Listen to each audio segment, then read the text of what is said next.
Assalamualaikum. My name is Nurin Kasmina. Today I am going to present a sample question and answer for business correspondence test in January 2024.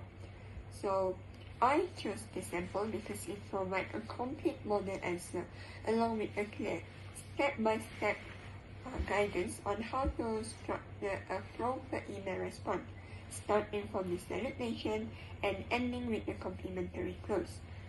So, this format makes it easier for me to understand not only what to write, but also how to organize my response effectively.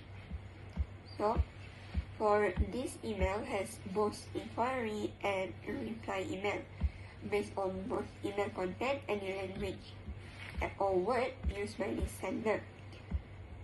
For the inquiry email, which the sender is Sarimah, this is clear because there is a purpose and tone of the message.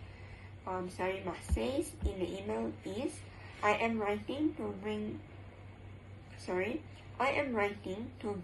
to your immediate attention an ongoing issue that I believe require urgent action, which this sentence clearly shows that she is initiating a complaint or inquiry, asking someone in authority to take action. She also provides a specific complaint. For example, trash can have gone unemptied for several weeks, restrooms are also unsanitary, and insufficient refilling on necessary items like soap and toilet paper.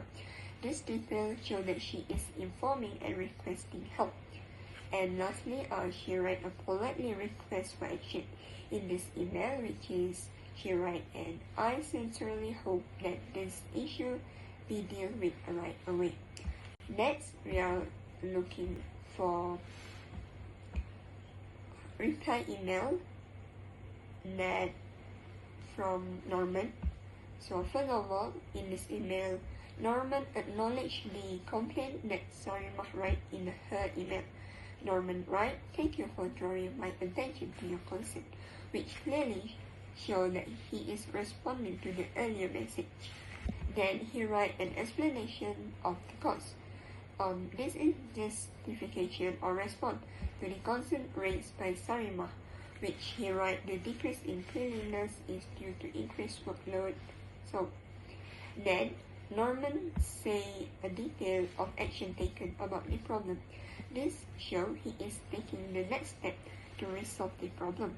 So in the email he says, we have already increased the number of staff and we are implementing a new and more frequent cleaning plan. Next, an appreciation and invitation for a feedback in the email, which Norman writes, if you have any particular comment or further feedback, please share them, which demonstrate a follow-up tone and continuous communication with the employee. And lastly, he also made a conclusion and closing in the email.